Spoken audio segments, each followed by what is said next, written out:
Picture a dazzling new tech startup promising an AI model to automate entire industries. Overnight, investors hand them 1 billion euros to make it happen. With a mountain of capital in the bank, the spending begins. The founders sign leases for endless floors of prime downtown real estate. They hire hundreds of consultants, pay out seven-figure signing bonuses to top engineers, and absorb staggering electricity bills just to keep their massive server farms cool. But 3 years later, the model underdelivers. The paying clients never materialize, the runway runs out, and the company quietly files for bankruptcy. The value of that startup drops from 1 billion to 0. When you read a story like that, an obvious question comes to mind. Where did those billion euros go? Did someone light a giant bonfire in the boardroom and physically burn the cash? The money circulated. The utility collected its power bill. The landlord cashed the rent checks, and engineers took their salaries home. The physical currency remains in the system. What evaporated was the collective belief that this investment would produce 10 times its original weight in the future. This is the nature of valuation.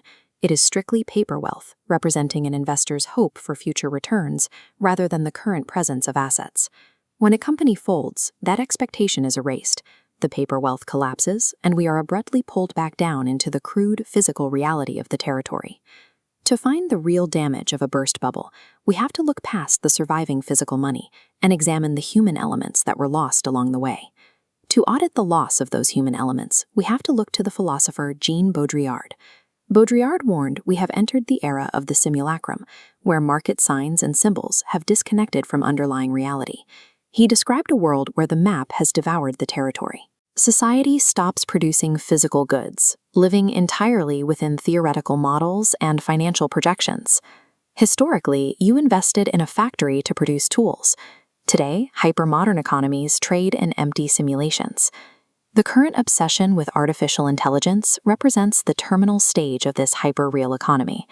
Capital is currently flowing toward hypothetical future algorithms rather than existing functional products that solve present-day problems.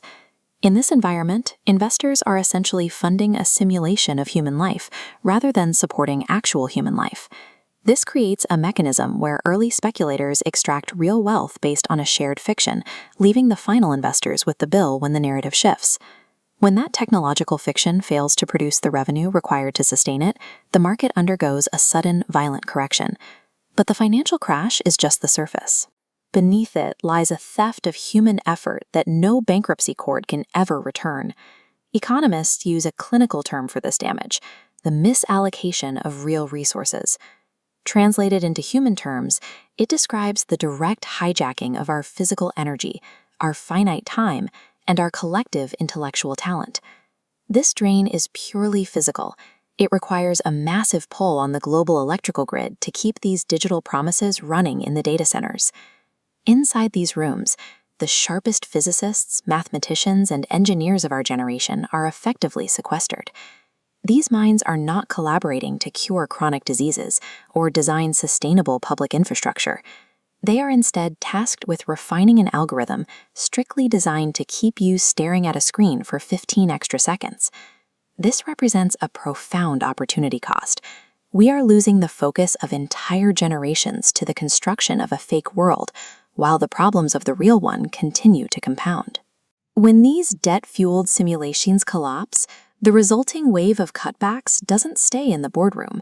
The domino effect eventually strikes everyday society in the form of reduced services and stagnant growth. This is the result of a system that prioritizes financial valuation over tangible human value. The most powerful resistance we have is to protect our finite time. We must stop living for the map and anchor ourselves to the territory. When the bubble pops and the valuations disappear, it is only your energy invested in the tangible world that will actually remain.